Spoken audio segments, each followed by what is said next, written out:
¿Podemos hablar de psicoterapia cristiana?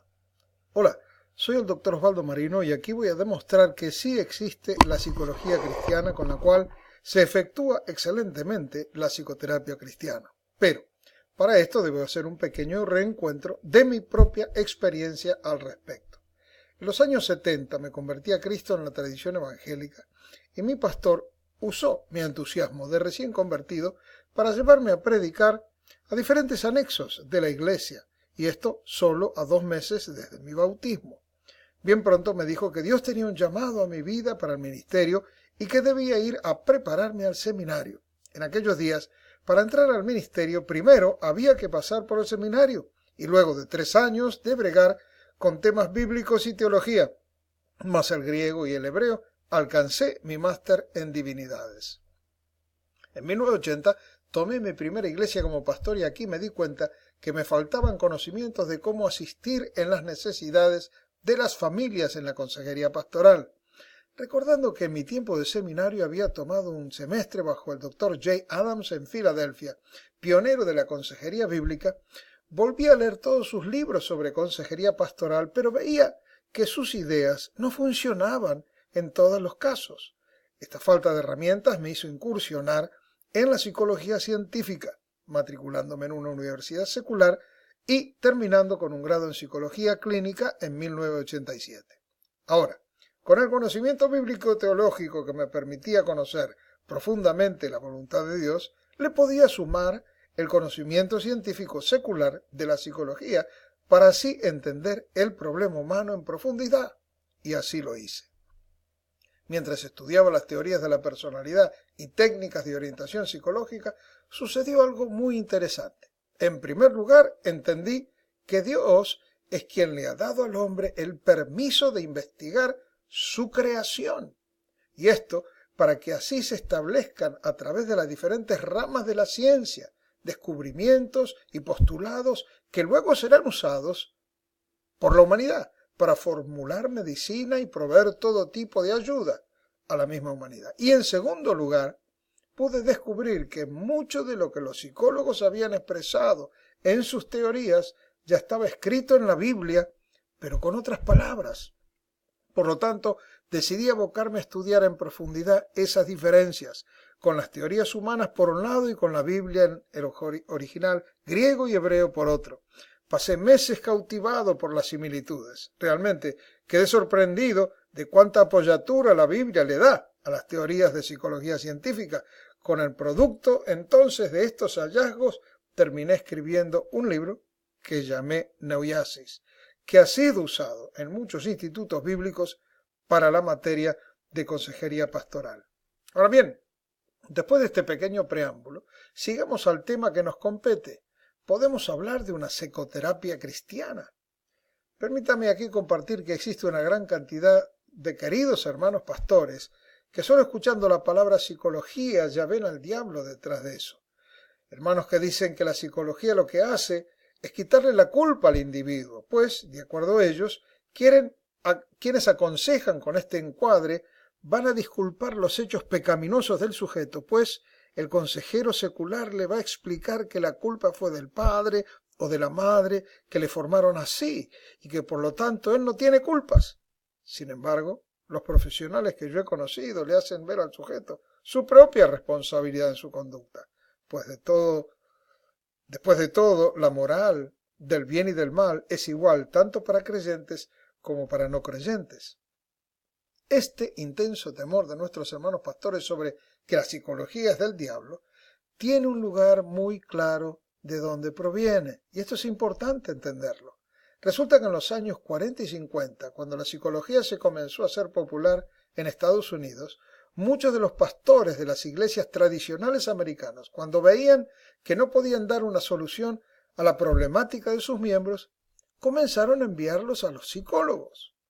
Ahora bien, lamentablemente en aquella época, donde la psicología estaba buscando su lugar dentro de las ciencias, el ateísmo acérrimo que la caracterizaba hacía que los consejos ofrecidos en esos consultorios fueran: si quieres resolver tus problemas, despídete de Dios. Tus problemas empiezan y terminan por tu fe en Dios. Es tu fe en Dios la que te tiene paralizada. Claro, cuando los pastores comenzaron a ver que aquellos miembros ya no volvían, empezaron a hacerle la guerra a los psicólogos, arrepentidos de haber enviado sus miembros a esas consultas. Por supuesto, esto está completamente justificado. Pero el hecho es que esta tradición de ver al diablo en la psicología fue pasando desde aquel entonces hasta llegar a nuestros días. Solo que hoy esto ya no es así. No solo existe una gran apertura a los aspectos espirituales de los consultantes en la mayoría de los profesionales, o sea que ellos están abiertos, sino que hasta ellos mismos les animan a que busquen consuelo en Dios si el consultante es creyente. Pero el hecho es que comenzando en los años 80 hasta nuestros días ha existido un pionerismo absoluto de una gran cantidad de autores americanos como también algunos latinos que propiciaron la combinación de las escrituras con la ciencia de la psicología. Estos autores se preocuparon de filtrar los conceptos psicológicos de las técnicas ofrecidas a través del tamiz de la palabra de Dios. Con respecto al término psicología cristiana, entonces, al hacer una búsqueda en Internet aparece el término definido por Wikipedia, en inglés solamente, pues parece que nadie se tomó el tiempo de hacerlo en español, que dice así: la psicología cristiana es una fusión de teología y psicología. Es un aspecto de la psicología que adhiere a la religión del cristianismo evangélico y las enseñanzas de Jesucristo para explicar la mente y el comportamiento humanos. La psicología cristiana es un término que se usa típicamente en referencia a los psicoterapeutas cristianos protestantes que se esfuerzan por abrazar completamente sus creencias religiosas y su entrenamiento psicológico en su práctica profesional. Sin embargo, un practicante de la psicología cristiana no aceptará todas las ideas psicológicas, especialmente aquellas que contradigan o desafíen la existencia de Dios y la Biblia. Qué excelente definición, ¿verdad? Esto es exactamente lo que es la psicología cristiana. También debemos entender que como ciencia, la psicología tiene muchas ramas. Por ejemplo, psicología clínica, psicología forense, psicología industrial, psicología educacional, psicología familiar, psicología social, psicología para niños y otras tantas más. Cada una de estas ramas tiene un claro objeto de estudio. ¿Por qué no entonces psicología cristiana, con los creyentes con su propio objeto de estudio? También deberíamos entonces definir qué es lo que es la psicoterapia cristiana. Wikipedia dice sobre la palabra psicoterapia, del inglés: la psicoterapia es el uso de métodos psicológicos, particularmente cuando se basa en la interacción personal regular, para ayudar a una persona a cambiar el comportamiento y superar los problemas de la manera deseada.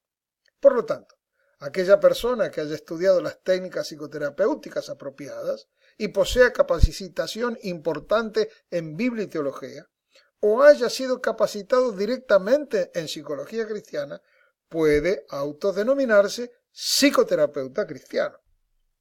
Pero entonces quiere decir que si existe una psicología cristiana, podría existir una psicología judía, o una psicología musulmana, o católica quizás. En realidad creo que sí, pues cada una de estas religiones tiene sus enseñanzas morales y cada una encuadra su visión de la realidad conforme a lo que su fe particular le ha enseñado. Por lo tanto, su relación con el mundo y la sociedad están teñidos de esa verdad, y todo conflicto de tipo social, matrimonial o familiar podrá ser mejor atendido si se conocen esas verdades. Claro, alguien puede argumentar que de esta forma y teniendo en cuenta las creencias de estas religiones en cuanto al dominio sobre la mujer, que se podría continuar ejerciendo la visión machista dentro de la terapia. Así es, esto podría ser así, pero no podemos olvidar que quienes se han desarrollado dentro de estas religiones, las mismas les proveen una visión del mundo muy particular, y no se puede medir la situación matrimonial o familiar de ellas bajo un encuadre secular, salvo que la misma persona desee ya no mantener sus creencias y desee ahora vivir una vida secular. No podemos olvidar que aunque el secularismo ateo comprende una gran parte de la población occidental, También dentro de esta sociedad secular existen los focos de diferentes culturas y religiones que ven el mundo bajo premisas diferentes al secular. Obviamente, desde el punto de vista secular, la idea de Dios es ridícula. Un terapeuta secular ateo va a entender, entre comillas, que la neurosis del creyente que le consulta está directamente relacionado a su fe en Dios. Él no va a poder ver más allá de su cosmovisión. Podrá tratar al sujeto usando técnicas que él conoce, pero él sabe que si el individuo no se despega de su fe, no se va a mejorar. Este pensamiento es prejuicioso, pero dado que esta es de alguna manera su religión o su manera de ver el mundo, esta será su manera de pensar. El secularismo ateo cientificista es el que hoy maneja el mundo. Para estar políticamente correcto, se debe enarbolar esa bandera. Pero hoy también existe una gran cantidad de científicos que han hecho importantes descubrimientos, como por ejemplo a través de la física cuántica, se han encontrado elementos diminutos de la materia y hasta la antimateria, se han encontrado motores microscópicos en las células que han terminado por negar la teoría evolutiva de Darwin. Estos científicos han terminado aceptando la realidad del diseño inteligente que presupone a Dios como el origen de todas las cosas. Estos son científicos que empezaron sus estudios como ateos evolucionistas, pero las evidencias que han encontrado no les permitió continuar sosteniendo la teoría darwiniana. Por favor, vean este video que marco aquí debajo. Es natural que los profesionales seculares se opongan al término psicología cristiana, pues ellos no entienden la posibilidad de combinar la teoría y técnica psicológica con conceptos morales bíblicos. Recordemos que a la base de sus enseñanzas se encuentra el fundamento evolutivo darwiniano y que para ellos Dios es el invento del hombre primitivo, que necesitaba un Padre todopoderoso que lo cuide de los elementos y las bestias salvajes. Por tanto, todo esto, como creyentes, debemos defender el hecho de que la psicología cristiana también es otra, es una rama más y bien válida. Rama de la ciencia de la psicología. Por otro lado, desde el campo cristiano, quienes han quedado atrapados en la tradición de que toda psicología es mala, están haciéndole un gran desfavor a las familias e individuos que podrían beneficiarse con algunas sesiones de esta verdadera práctica terapéutica para el creyente. Pues verdadera psicología cristiana no es terapia secular, con una oración al final. Existe en la psicología cristiana una psicoterapia que emana tanto de la Biblia como de la psicología. Y hoy tenemos miles de graduados capacitados en psicología cristiana que son excelentes psicoterapeutas cristianos que tienen como ministerio la consejería pastoral. Por ahora, nada más. Que Dios les bendiga.